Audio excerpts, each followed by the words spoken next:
Welcome, deeply curious souls, to the Deep Dive. I'm your guide, and today we're embarking on a journey into a topic that, frankly, many of us instinctively shy away from. A topic that touches the rawest edges of human experience. Suffering, despair, and the profound, often whispered, search for inner peace. It's a universal journey, isn't it? We all face challenges, we all seek solace. We really do, but sometimes the depths of despair can feel overwhelming, like a silent battle fought in the shadows, unacknowledged and misunderstood. And what's particularly striking about this deep dive, for me, is that we're not just acknowledging this universal experience of human suffering, we're going to explore it through a truly unique lens. Okay. We're specifically delving into depression, suicide, and the persistent human quest for inner peace, viewed not just as psychological or social phenomena, but through a distinctive spiritual perspective. A spiritual perspective. Yeah, and this approach, as we'll see, offers a profoundly different dimension to understanding these struggles. Absolutely. And for this deep dive, we've drawn our insights from a truly compelling and rich source. A powerful YouTube video featuring Mayse Braga from the Comunhão Espírita de Brasília. For those unfamiliar, Spiritism, originating in France in the mid-19th century through Allan Kardec, is a spiritual philosophy. It posits that communication with spirits is possible, and that reincarnation is the mechanism of spiritual evolution. Right, it emphasizes charity, self-improvement, understanding universal laws, that sort of thing. Exactly. And Mayse Braga herself, as a speaker within this tradition, offers a wonderful mix of deeply personal reflection, gripping historical anecdotes, and profound spiritual teachings that really illuminate these difficult subjects. Indeed. Her ability to weave together these disparate threads, personal stories, historical figures, spiritual doctrine, it provides a remarkably holistic view. It really does. It moves beyond merely coping with suffering. It's about understanding its deeper implications, its potential purpose, and ultimately finding a path to transformation. Our mission today, then, is to unpack these profound insights. We aim to bravely confront the ingrained societal taboos surrounding topics like depression and suicide.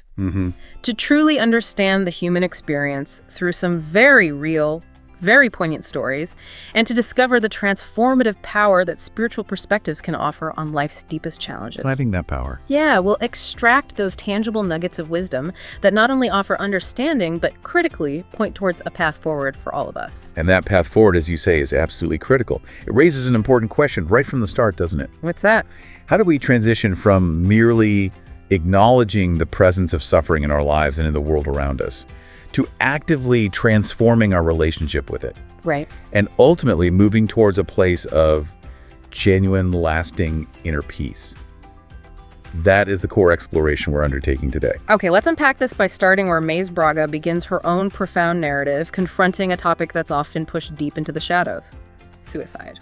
A tough place to start, but necessary. It is. She shares a truly poignant origin story for the Comunhão Espírita de Brasília, the spiritual community she represents. It began with an extraordinary and deeply empathetic request from a soul friend, a figure known as Sister Ruth. Sister Ruth? This wasn't a casual suggestion. Sister Ruth specifically asked the community's founders to establish a Sunday 6 p.m. prayer service dedicated to suicidal brothers and sisters. Wow. And what's remarkable is that this wasn't just a work or an initiative. It was the very first dedicated work of their entire nascent community. The very first thing they did. That's powerful.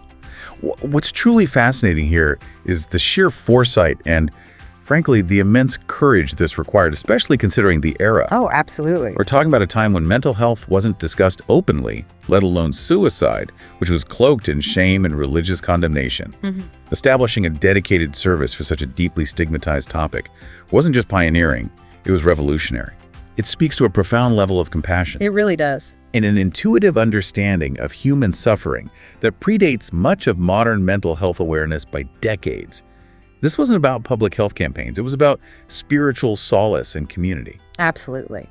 And the illustrative content Mayse provides really paints a vivid picture of this early, courageous endeavor. She recounts how initially no one came to these Sunday prayer services. No one. No one. Can you imagine that?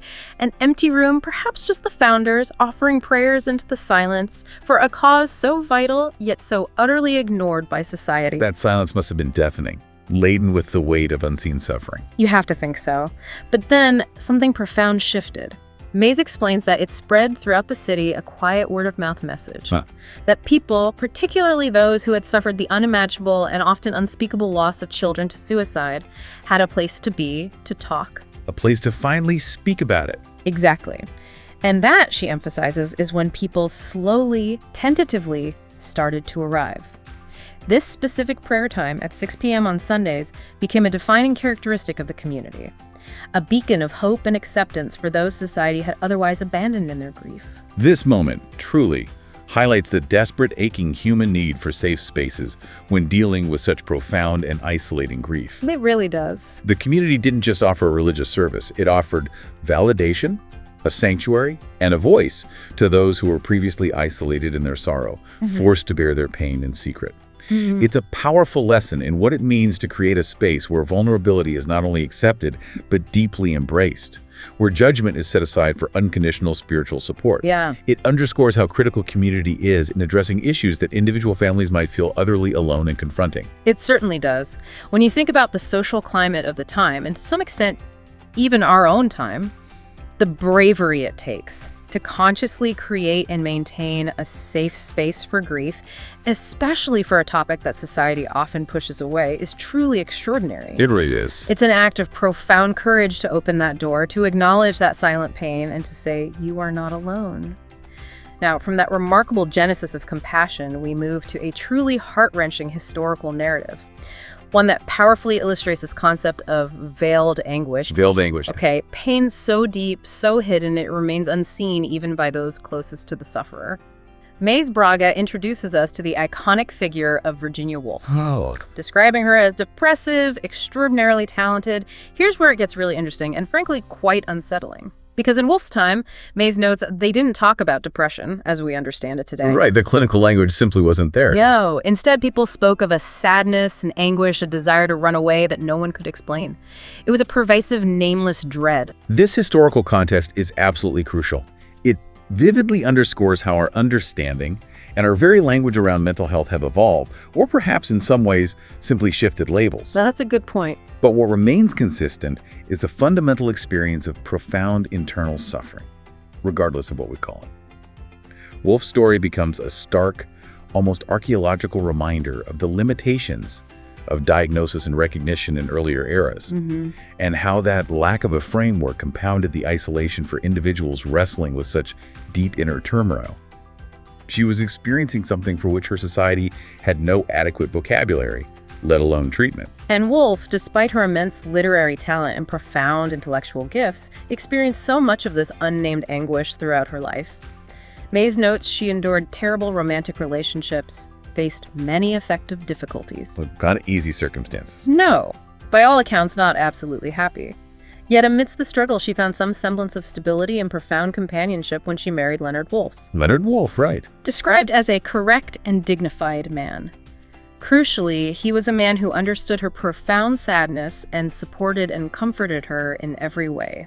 That's significant. Very. She loved to write, which was her anchor, her refuge, but she also needed deep solitude for her creative process. Yes, I remember reading about that. And her husband, despite feeling resentful at times, because let's be honest, it's a huge ask, would leave so she could have the house entirely to herself. Wow, that's a real sacrifice. It is. Woolf, Mayse tells us, was incredibly grateful for this profound respect for her space and her genius, especially in an era when men did not respect a woman's space. That detail provides a layer of complexity, showcasing both his immense devotion and the unique pressures of their time. What's particularly poignant and deeply insightful here, though, is that even with an understanding, deeply supportive and sacrificing partner, an individual's internal struggle can persist with an almost terrifying autonomy. Right. It's still there. It profoundly illustrates the depth of the challenge that clinical depression presents, and how external love and support, while undeniably vital, sometimes cannot fully penetrate or alleviate the internal landscape of such profound suffering. It speaks to the private, internal nature of this particular battle. Exactly. And her depression was notoriously cyclical. Mayse notes that every time she didn't write, she entered a process of depression. Writing was her lifeline, her escape, her way of making sense of the world and herself. It kept her anchored in a way. It seems so. But then the tragedy deepens, unfolding in a truly heartbreaking act of self-deception.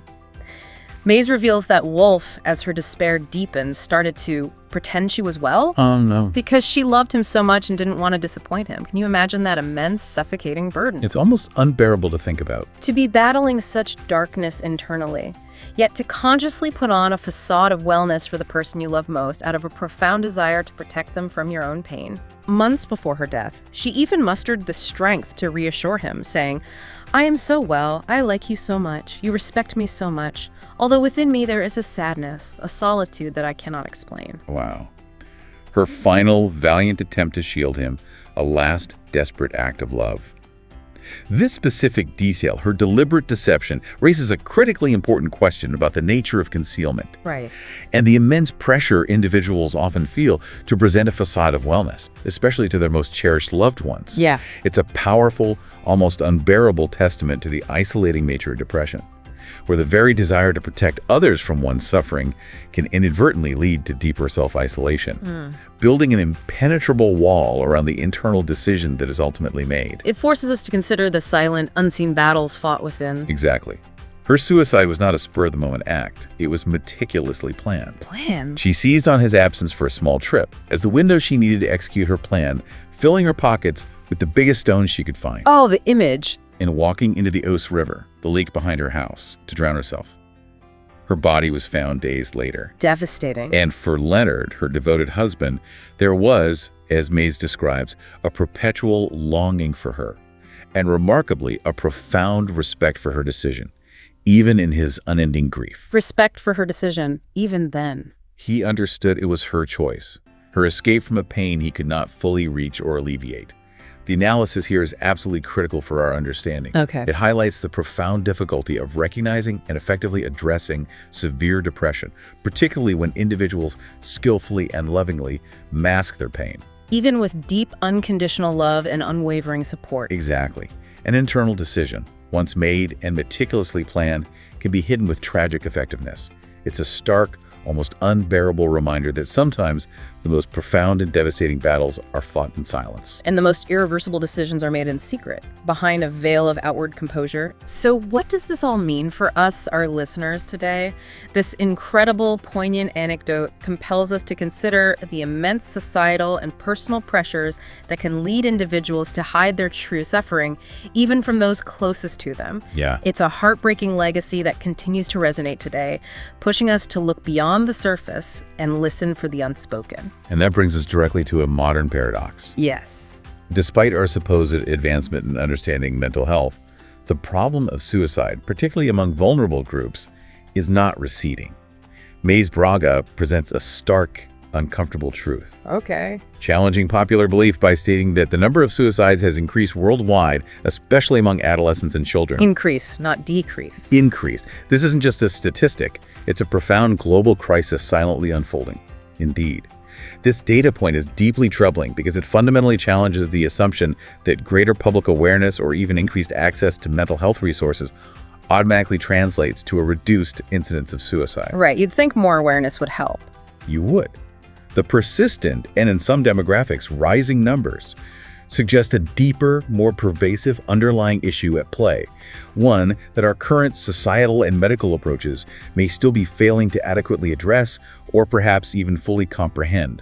It forces us to ask if we're truly getting to the root of the problem. Precisely. And Mayse offers a chilling, almost unnerving insight into the behavior of those who ultimately make this irreversible decision. She emphasizes, with a profound sense of gravity, when a person makes the decision to take their own life, do not doubt it, they disguise it very well. Disguise it well. That's chilling. This isn't a casual observation, it's a warning. They may attend all treatments, they may engage in all therapies, and they might affirm they are well for all to hear. So they look like they're getting better. Exactly. But if the internal decision is truly irrevocably made, she insists, no one finds out. It's a masterful, heartbreaking deception driven by an internal logic we often struggle to grasp. This is a critical point, particularly for anyone in a supportive role or anyone trying to help someone struggling.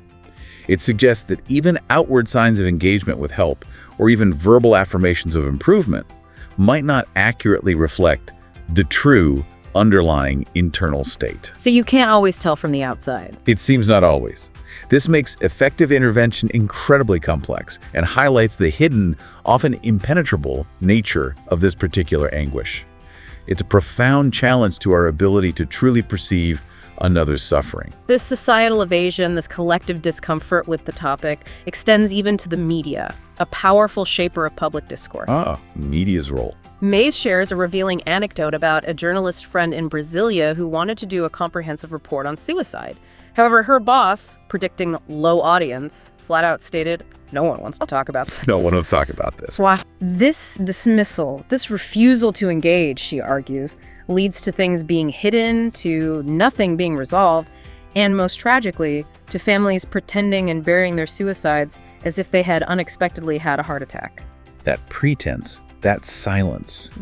It's an unspoken conspiracy of silence that perpetuates misunderstanding and compounds grief. And this fear of public discomfort directly contributes to the perpetuation of the problem. How so? If we as a society cannot even name something explicitly, if we constantly resort to euphemisms, how can we possibly hope to address it effectively? Right, like those phrases journalists use. Exactly. The linguistic euphemisms, like journalists using phrases such as found without life instead of took their own life, further entrench this avoidance. It creates a semantic barrier to genuine understanding, empathy, and constructive dialogue. It's a societal reflex to push away what makes us uncomfortable. But that reflex comes at a devastating cost. Right.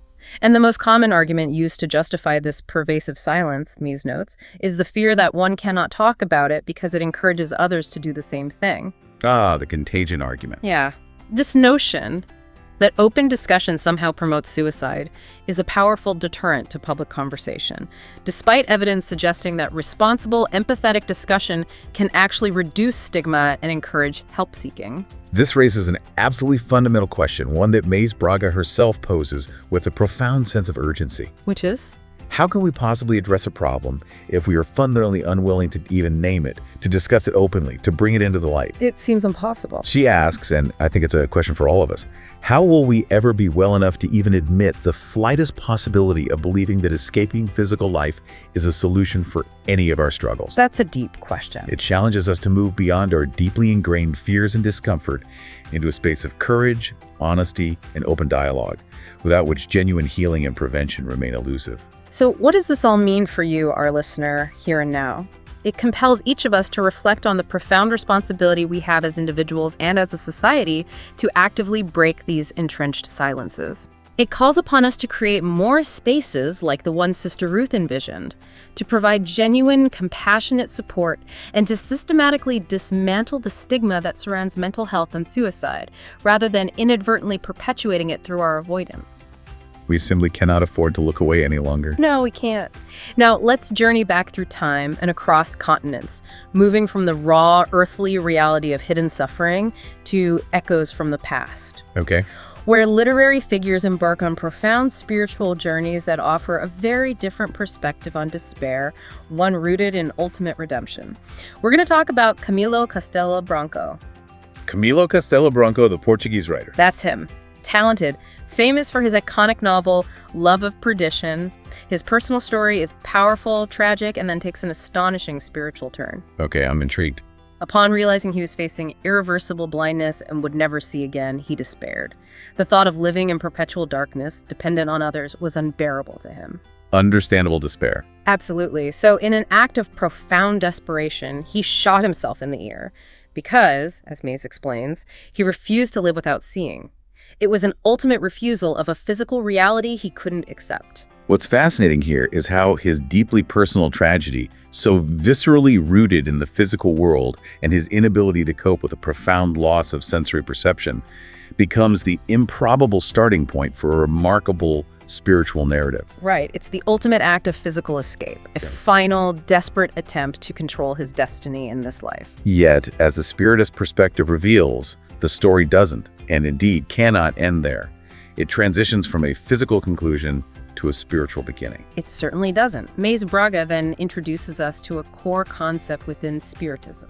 Psychography. Psychography. Can you explain that briefly? Yeah, so for those new to the term, psychographed work refers to the process where a medium, like Devon de Amaral Pereira in this case, acts as a channel or an instrument for disincarnate spirits to communicate messages, articles, or even entire books. So channeled writing, essentially. Kind of. It's believed to be a direct conduit for wisdom, personal accounts, and teachings from the spiritual realm. And through this extraordinary process, Camilo Castelo Branco returns later through the pen of Yvonne do Amaral Pereira.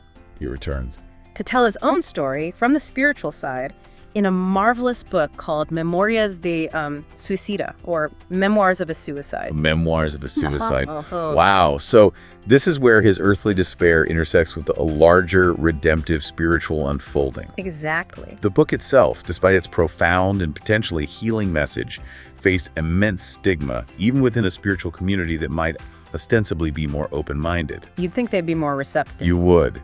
Mayse recounts that in 1927, when Yvonne de Amaral Pereira bravely presented the original manuscript of this psychographed work to the Brazilian Spiritist Federation, she was shockingly expelled by the president. Expelled for presenting a book. Expelled.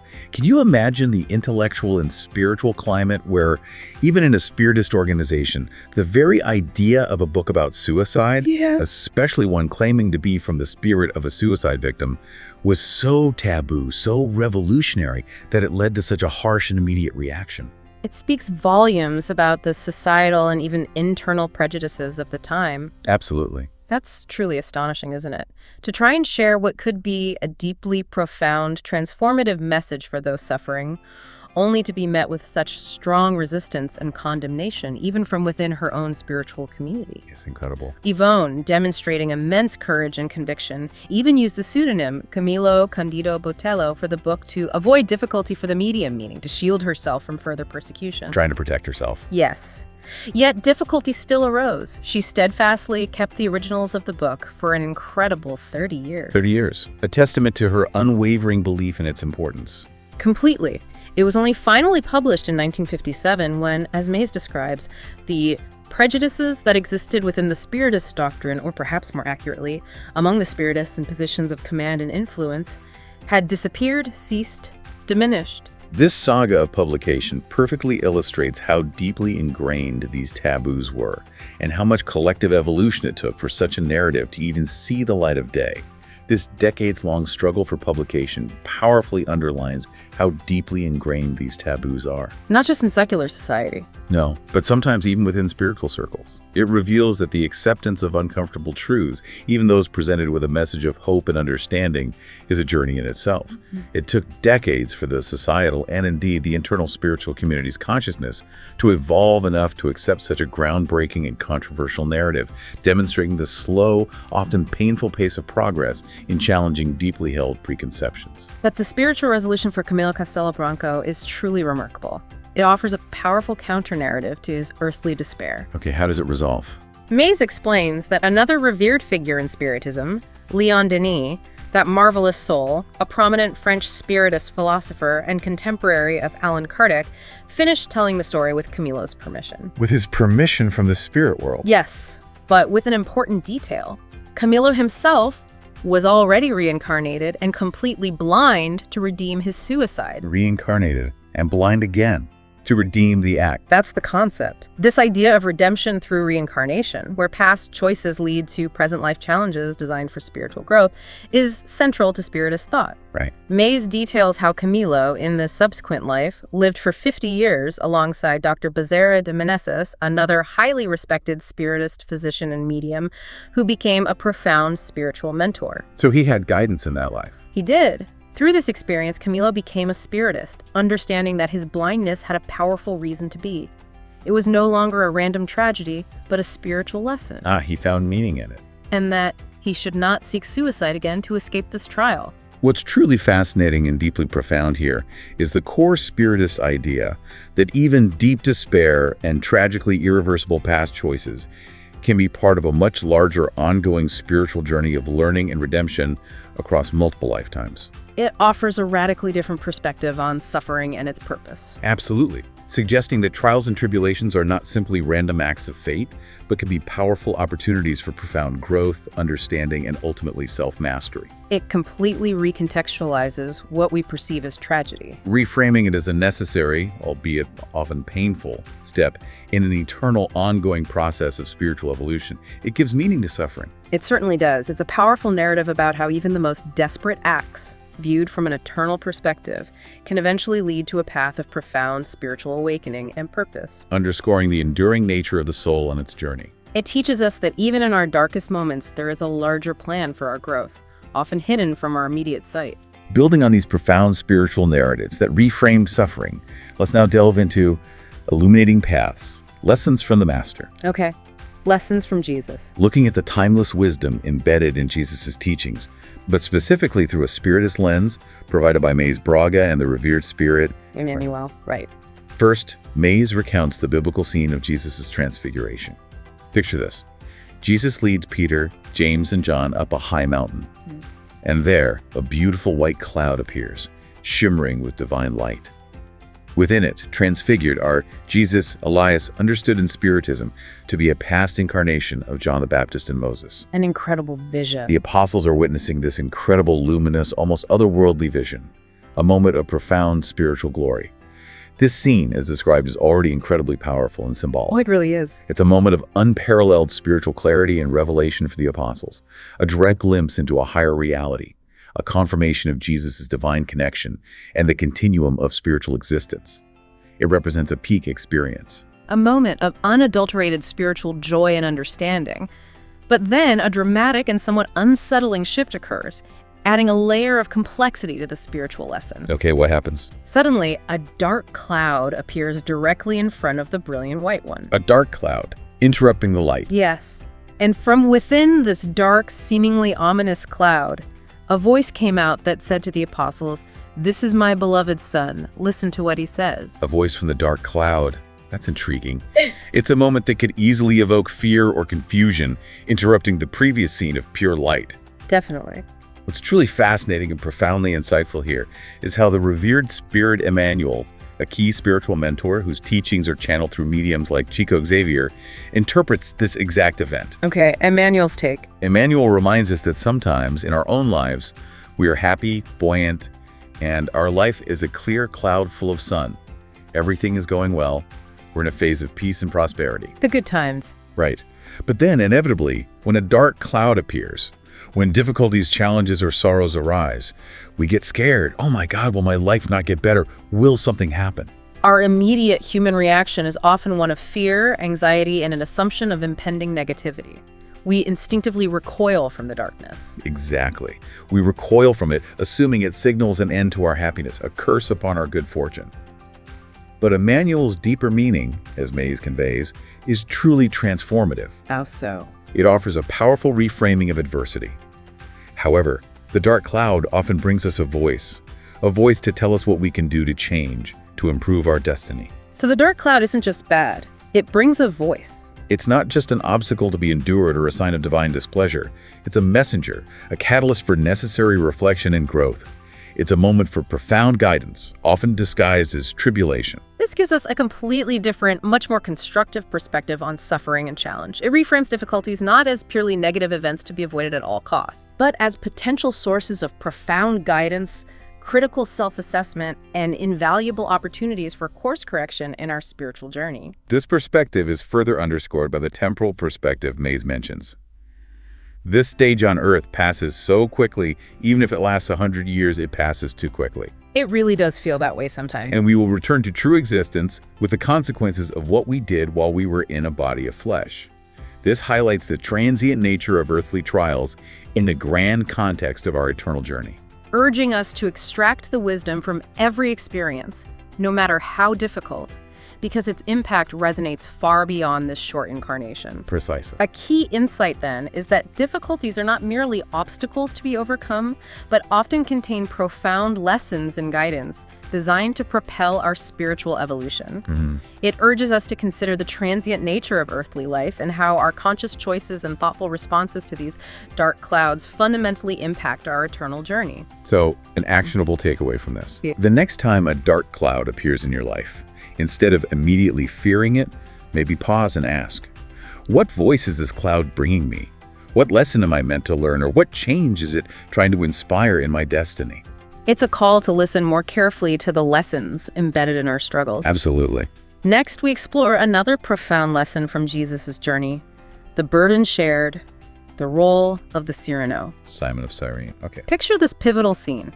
Jesus, utterly exhausted, carrying the heavy cross to Golgotha, falls for the third time. The Roman soldiers, impatient and pragmatic, looking for a quick solution to keep the procession moving. They just want to get it done. Right. They spot a man named Simon of Cyrene. He's just a tired laborer who had worked all day, sweating under the sun, likely wanting nothing more than to go home. An ordinary guy. Completely. He's suddenly, unexpectedly, called by a soldier to approach and help Jesus carry the wood. Pulled out of the crowd, essentially. Yep. This is a powerful, yet often overlooked moment in the Passion narrative, and its spiritual insight is particularly profound within Spiritism. How so? The spirits, Mayse reminds us, emphasize that Simon did not even know who Jesus was. He had nothing to do with it, but was called by the soldier to help. He was an ordinary bystander, an unwilling participant. Thrust into a pivotal and incredibly burdensome role. He was simply in the wrong place at the wrong time, or perhaps the right place at the right time from a spiritual perspective. Exactly. He had no personal connection, no prior investment in Jesus' mission, yet he was compelled to assist, to literally carry a portion of that immense burden. And this leads directly to a universal application from our spiritual friends, a powerful metaphor for our own lives. We are all Cyrenius, called by the forces of good for noble, dignified, rare tasks. We are all Cyrenius. Especially our own transformation. This isn't just about helping others, it's about how the act of helping transforms us. If we connect this to the bigger picture, this concept of being a Cyrenio suggests that these calls to carry a burden, often unexpected and seemingly inconvenient, are not solely about assisting others externally. What are they about then? They are, fundamentally, about our own spiritual growth and the profound evolution of our character.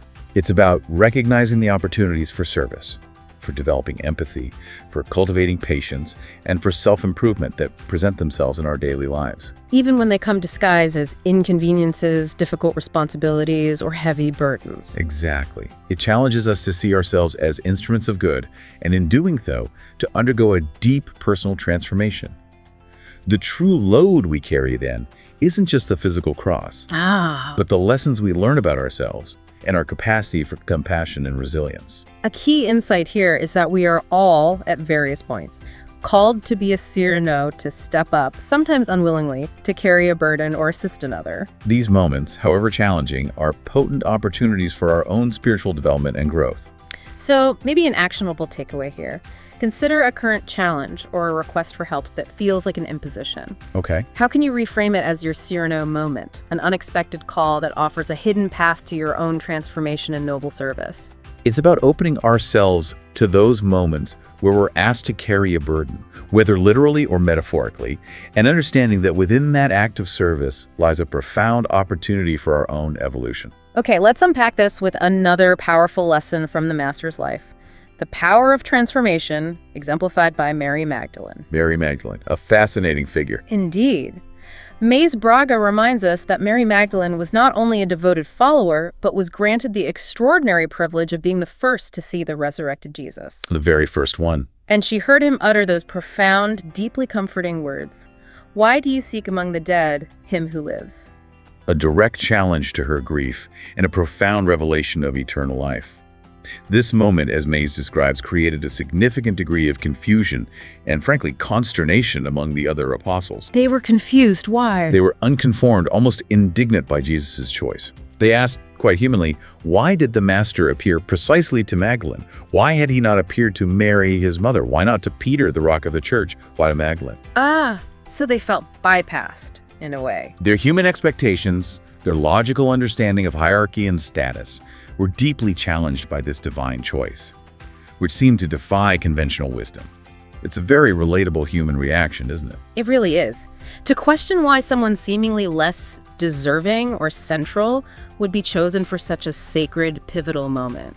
But the spiritual explanation, Mayse tells us, is the key to understanding this profound choice. Okay, what's the spiritual reason? The spiritual friends remind us again, of all, Magdalene was the one who made the most profound transformation in herself.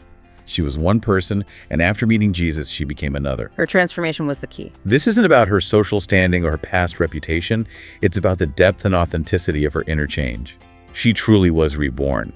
This, then, is the core insight. It's not about status or past actions. No, not about one's position in a hierarchical structure, or even about physical proximity to the master in a conventional sense.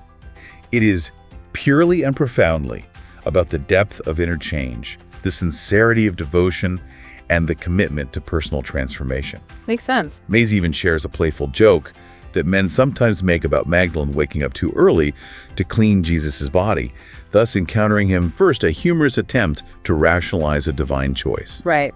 Trying to find a logical reason. But the true meaning, the deeper insight, is that she, knowing that her heart yearned to conform with Jesus dead, may not even have slept that night, and was there so that Jesus would appear to her and tell her to continue. Her profound, restless devotion and her intense longing for spiritual renewal made her uniquely receptive. Exactly. Prepared for that sacred encounter. Her transformation preceded the miracle. It was the reason for it. The core insight from Mary Magdalene's story is that radical inner transformation isn't limited by your past or social standing. It's fueled by a profound desire for change and spiritual renewal. So, an actionable takeaway. Identify one area in your life where you feel defined by a past label or mistake. Okay. What's one intentional step you can take this week to actively cultivate a deep yearning for internal renewal in that specific area? It's about the depth of inner change and devotion, not social standing or expectation. It challenges us to ask, how do we cultivate such a desire for internal renewal in our own lives? It's that intense yearning for connection and transformation that truly matters. Our next illuminating path brings us to the vision of hope, the blind man of Jericho. Another powerful healing story. Picture this incredibly vivid scene. Jesus, surrounded by a massive, clamoring crowd as he travels through Jericho. And amidst all this commotion, the voice of the blind man of Jericho cuts through the noise. He cries out. He repeatedly cries out with unshakable faith, "Jesus, have pity on me!" Despite the crowd's annoyance, their attempts to silence him, to push him away, he was undeterred. He wouldn't be quieted. No. In fact, Mayse notes, he shouted even more. He simply would not be ignored. This scene perfectly illustrates the power of persistent faith, an unwavering desire for change, and a profound understanding of where true help resides. The blind man, despite his severe physical limitation and the intense external pressure from the crowd to be quiet and subservient, knew exactly who he needed to reach. And he steadfastly refused to be deterred by social convention or public discomfort. His will was indomitable. Yeah. Exactly. His faith was not just unshakable, it was audacious. And Jesus' response is immediate and so profoundly direct. What does Jesus do? He stops, commanding the crowd to bring the man to him. And then he asks the blind man, "What do you want me to do for you?" A direct question. The man, Mayse describes, emotional with the weight of the moment, responds simply, yet with immense meaning. "Lord, that I may see." That I may see. Powerful. Mayse highlights that it was much more than saying, "Lord, that I may see." It was a plea for a new life, for dignity, for purpose. Jesus, recognizing the depth of his faith and his yearning, grants his wish, and the blind man of Jericho sees completely. It's a profound moment of physical and spiritual restoration. This miracle, and others like it, curing lepers, enabling the lame to walk, represents something far deeper than mere physical healing. Spiritism teaches that these acts were manifestations of a divine truth. A transformation of earthly laws. A transformation that transformed laws that existed on earth into light. It was beyond a simple physical cure. It was a revelation of a different order of reality, a demonstration of spiritual power over material limitations. That's a big claim. And what's absolutely crucial is Jesus' recurring message, almost a spiritual directive, to those he healed. Go and sin no more, so that nothing worse happens to you. The warning. This wasn't just a physical cure. It was a profound call to spiritual responsibility and a warning against relapsing into old patterns that could lead to even greater suffering. The profound difference, then, between merely seeing with our physical eyes and truly perceiving or understanding with our inner being is the core lesson here. The unwavering faith of the blind man, pushing through obstacles and societal expectations, resonates as a powerful call for us to persist in our own quests for clarity, for truth, and for inner change, no matter what stands in our way. So another actionable takeaway. Yeah. Identify a situation in your life where you feel blocked or unheard.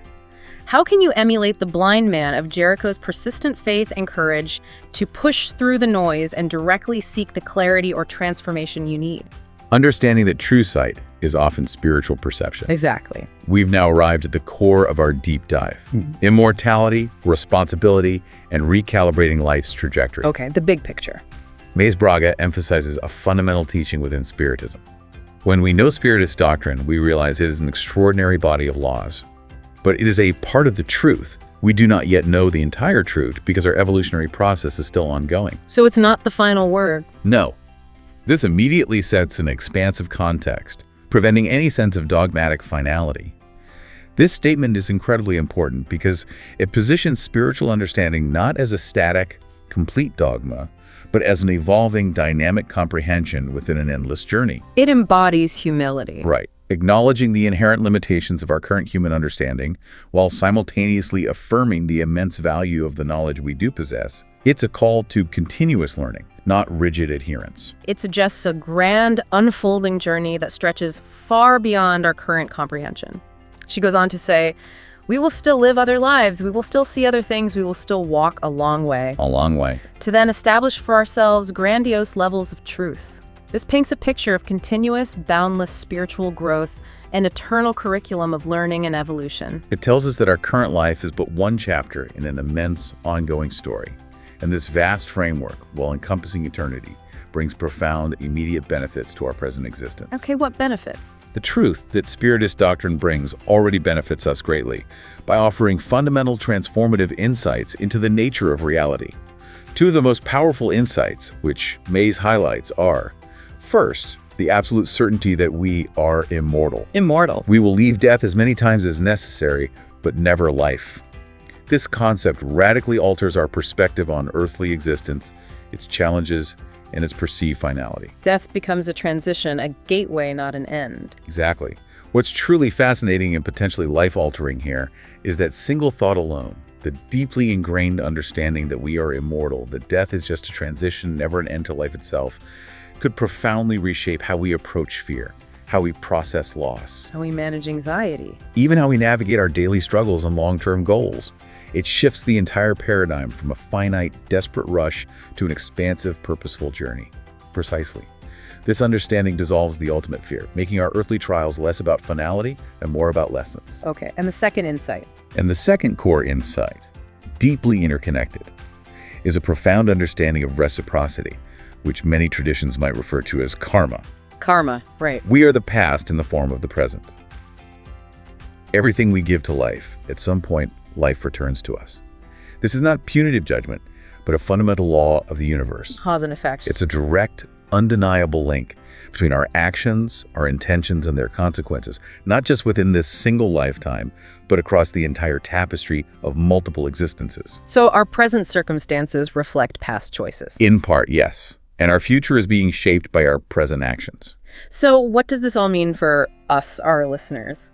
Mayse asserts that this profound understanding alone, this truth of immortality and this law of reciprocity, could definitively transform our existence. It's not just theory, it's a blueprint for living. Right. If we don't embrace it and enact that transformation in our lives, she speculates it might be due to a lack of effort, laziness, convenience, or perhaps due to the emotional difficulties we still have that prevent us from fully integrating these truths. That's quite direct. It is.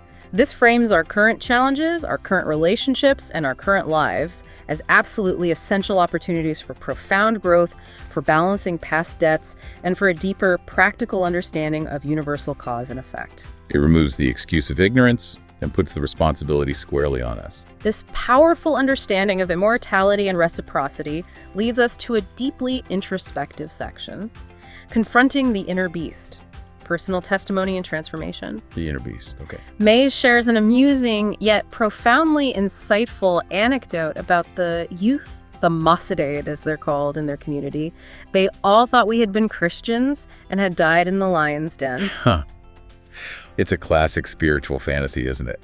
To imagine ourselves as valiant martyrs in a past life, embodying immense courage and faith. Totally. This is such a fantastic spiritual reality check, and it's delivered with a beautiful humility. The friendly spirits calmly took away any illusion, telling them quite directly, What did they say? Look, don't worry, none of you were there. In fact, all of you were there. But when they asked, do you know this Jesus? Many of you said, I don't even know who that is. I've never heard of him. Ouch. That's humbling. It's a humorous yet stark reminder of the difference between imagined heroism and actual courage when faced with true peril and the ultimate test of faith. It pricks the bubble of spiritual vanity. Right. It's easy to imagine ourselves as heroes, as unwavering in our faith. But the reality check from the spiritual plane is profoundly humbling. The price of testimony in those early Christian times was incredibly real and terrifying. Facing the sacrifice of physical death through the beasts of the circus was not for everyone. It required a degree of spiritual fortitude and commitment that few possessed. Exactly. Those who gave their lives to Christ until the end, Mayse explains, did not need to return to Earth unless it was their explicit desire to act in incarnations of positive tasks. Meaning, they had achieved a level of spiritual advancement that freed them from the cycle of compulsory reincarnation for purification. Right. This spiritual revelation directly connects to our present state and our current incarnation. Mayse suggests, with a humble yet challenging assessment, if we, my friends, are incarnated here until today, it is because we perhaps lack testimony at the right times. Wow. That's a challenging thought. It isn't a judgment, it's an invitation to self-reflection. It indicates that we are here in this present life, specifically to continue developing those aspects of our character, that courage, that unwavering commitment that might have faltered in previous tests. It puts our current struggles and opportunities into a much larger, purposeful context. Our presence here is a sign of unfinished business, of continued spiritual lessons to be learned. So what does this all mean for you? This section directly challenges each of us to examine our own courage and commitment, not just in grand, heroic gestures, but in the myriad daily choices we make. It brings the focus inward to the beast within, our own imperfections, our fears, our ego, our tendencies to choose convenience over conviction that we all must contend with for genuine transformation. This echoes the profound insight of Chico Xavier, one of the most revered mediums in Spiritist history. He was once asked if he feared anything. He famously replied with profound humility, I am terrified of the beast I still carry within me. Terrified of the beast within himself. It's a powerful recognition that our greatest, most enduring battles are often internal, against ourselves. And this introspective journey brings us to a powerful call to action, choosing life and renewal. Mayse Braga issues a direct, heartfelt appeal for self-reflection and proactive change. Okay, a call to action. Especially as a year ends, referencing 2024 in the original source, which for us is a moment to look back and forward, she urges us individually to do a verification of our conscience. A verification of conscience, Right. like a spiritual inventory. Exactly. This is about taking a deep, honest, personal inventory of our lives. She asks us to consider, what would our conscience justly accuse us of if we were to suddenly depart this physical life right now? What regrets, what unfulfilled duties, what unaddressed flaws would weigh upon us? Right. And then conversely, what positive memories, what acts of kindness, what efforts towards self-improvement would benefit us, providing solace and light in that moment of transition. It's a call for accountability, for foresight, and for living with conscious purpose. Exactly. And the proactive change she advocates is simple yet profoundly empowering. Let's change our destiny this time. Let us, so that nothing worse happens to us. We'll change our destiny this time. That's powerful. It's an urgent, empowering message, urging us to consciously alter our trajectory, to make deliberate choices that align with our highest spiritual aspirations, rather than passively allowing circumstances to dictate our path. Mayse even shares a truly personal journey related to this powerful message, lending it immense authenticity. She reveals that the day of this lecture is a special day for me because it's 51 years since I gave my first lecture. The 51 years. And remarkably, it was at the prayer for the suicidal.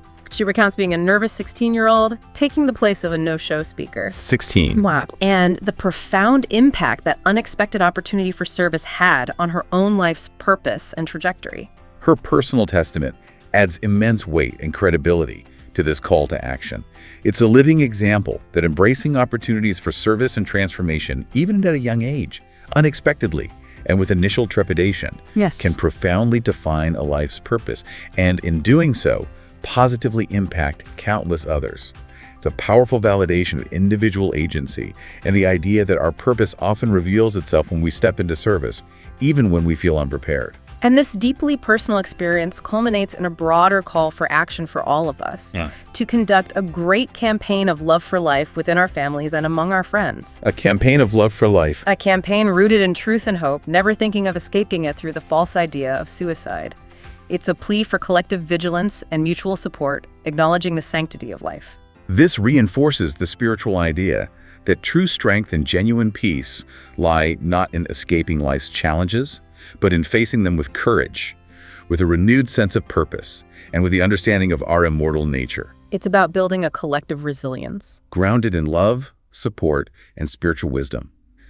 Mayse reminds us, echoing Jesus' own words, that Jesus did not say it would be easy. No, he definitely didn't promise easy. Stating quite clearly, "In the world you will have tribulations, but be of good cheer."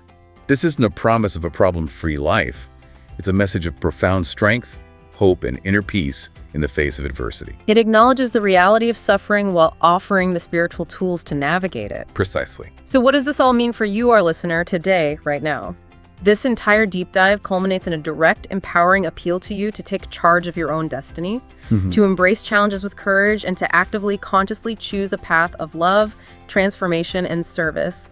It reiterates that there is always, always a new beginning of love and light available to us regardless of our past. Always a new beginning. And that ultimately, and most profoundly, what will happen is what each one makes of their own life. Your choices, your actions, your internal transformation truly shape your eternal destiny. That's a powerful closing thought. What an incredible, profound journey we've been on today. We started by bravely confronting the deep societal silence around depression and suicide. Exploring how communities like the Comunhão Espírita de Brasília courageously break those taboos and offered a sanctuary of hope. We walked through the veiled anguish of Virginia Woolf, a stark reminder of unseen suffering, and then traversed the redemptive path of Camilo, Castelo, Branco. Seeing how even desperate acts can be part of a larger, ongoing spiritual evolution. Then we found illuminating lessons from Jesus' life and teachings from the wisdom embedded in the dark cloud and the essential role of the Cyrano. To Mary Magdalene's profound internal transformation and the unwavering faith of the blind man of Jericho. Finally, we dove into the core spiritist truths of immortality, personal responsibility, and the imperative to confront our inner beasts, to consciously recalibrate our life's trajectory. Indeed. We've truly seen how these spiritual perspectives, drawing from the source, offer invaluable tools and a profound framework for navigating life's most challenging and bewildering experiences. And for pursuing an enduring inner peace that transcends earthly tribulations. It's a holistic understanding that moves beyond immediate solutions to address the fundamental, eternal nature of our existence and our continuous spiritual growth. As we wrap up this deep dive, I want to leave you with a provocative thought, something to really mull over. Okay. Given that we are all, in our own way, Cyranius on this journey, called sometimes unexpectedly to bear burdens not just for others, but ultimately for our own transformation. And knowing that the beast within our own ego, our fears, our laziness is often our greatest challenge in achieving that transformation. Right. What one small but courageous act of self-transformation will you bravely undertake today to begin shaping the destiny you truly desire? That's a great question to ponder. This knowledge, meticulously gleaned from these deep and profound sources, removes the pretext of ignorance. You now possess insights that can empower you to move forward. Forward with greater awareness. Deeper purpose and more expansive compassion, not just for yourself, but for every soul you encounter on your path. Thank you for joining us on this deep dive. Your willingness to explore such profound topics, to look beyond the surface, is what truly makes this journey meaningful. Until next time, keep diving deep into the wisdom that surrounds us.